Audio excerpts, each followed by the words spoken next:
ଓଡ଼ିଆ ଭାଷାର ଉନ୍ନତି ପାଇଁ ସରକାରଙ୍କ ପାଖରେ ଦାବି ରଖିଥିବାରୁ ଓଡ଼ିଶାର ଲୋକପ୍ରିୟ ଖବରକାଗଜ ସମ୍ବାଦକୁ ଆମ ତରଫରୁ ଅଶେଷ ଧନ୍ୟବାଦ।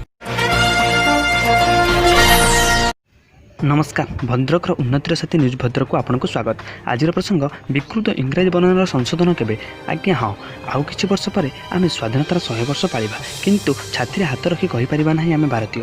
ଭାରତରେ ସରକାରୀ କାର୍ଯ୍ୟ ଇଂରାଜୀରେ ହେଉଥିବା ବେଳେ ରାଜ୍ୟ ସରକାରମାନେ ବି ସରକାରୀ କାର୍ଯ୍ୟ ଇଂରାଜୀରେ କରୁଛନ୍ତି। ଏଥିରେ ଆମର ଅସୁବିଧା କିଛି ନାହିଁ, କାହିଁକିନା ଆମ ଶିକ୍ଷା ପ୍ରଣାଳୀ ଇଂରେଜମାନଙ୍କ ହାତ ତିଆରି, ଯେଉଁଥିରେ ଆମକୁ ଶିକ୍ଷା ହୁଏ ଇଂରେଜମାନେ କିଭଳି ଭାବରେ ଭାରତକୁ ଅକ୍ତିଆର କରିଥିଲେ। କିନ୍ତୁ ଆମକୁ କେଉଁଠି ପଢ଼ିବାକୁ ମିଳେ ନାହିଁ ଭାରତ ମାଆର ସନ୍ତାନମାନେ ସେମାନଙ୍କର ନିପାତ କରି ଭାରତକୁ କିଭଳି ଭାବରେ ସ୍ୱାଧୀନ କଲେ। ନା ଆମେ ସମ୍ପୂର୍ଣ୍ଣ ଭାରତୀୟ ହୋଇପାରିଲେ ନା ଇଂରାଜୀ। ଆମ ରାଜ୍ୟ ଓଡ଼ିଶାର ବିଭିନ୍ନ ପ୍ରାନ୍ତରରେ ଓଡ଼ିଆ ଶବ୍ଦର ଇଂରାଜୀ ଅନୁବାଦ ଏତେ ବିକୃତ, ତଥାପି ଏହାକୁ ଆମେ କହୁଛନ୍ତି, ଶୁଣୁଛନ୍ତି, ଲେଖୁଛନ୍ତି। ହେଲେ ଏହାକୁ ଠିକ୍ କରିବା ପାଇଁ ଯେମିତି କାହାର ଇଚ୍ଛା ନାହିଁ। ପିଢ଼ି ପରେ ପିଢ଼ି ଭାଷାର ଭୁଲ ଅନୁବାଦ ହୋଇ ଚାଲିଛି।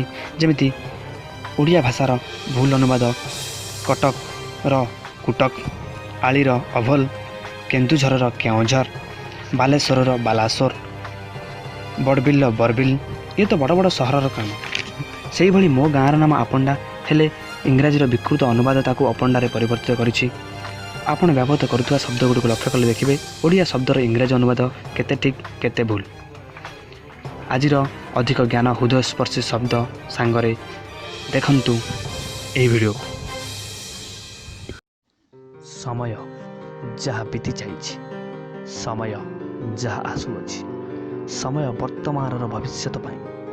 ମଧ୍ୟମ ବର୍ଗର ପିଲା ଯଦି ପାଠ ପଢ଼ି ବେକାର ବୁଲେ, ଲୋକମାନଙ୍କର କେତେ କଥା ସହିବାକୁ ପଡ଼େ। ସେହି କଥାରେ ସେ ଭୁଲି ଯାଇଛି ନିଜର ପରିଚୟ। ସେ ଯୁବକ ଭବିଷ୍ୟତର, ସେ ଯୁବକ ଭବିଷ୍ୟତର। ଯଦି ଆପଣ ଚାହୁଁଛନ୍ତି ବିକୃତ ଇଂରାଜୀ ବର୍ଣ୍ଣନାର ସଂଶୋଧନ ହେବା ଦରକାର, ତାହେଲେ ଭିଡ଼ିଓକୁ ଲାଇକ୍, କମେଣ୍ଟ, ସେୟାର କରନ୍ତୁ, କାହିଁକିନା ଖୁସି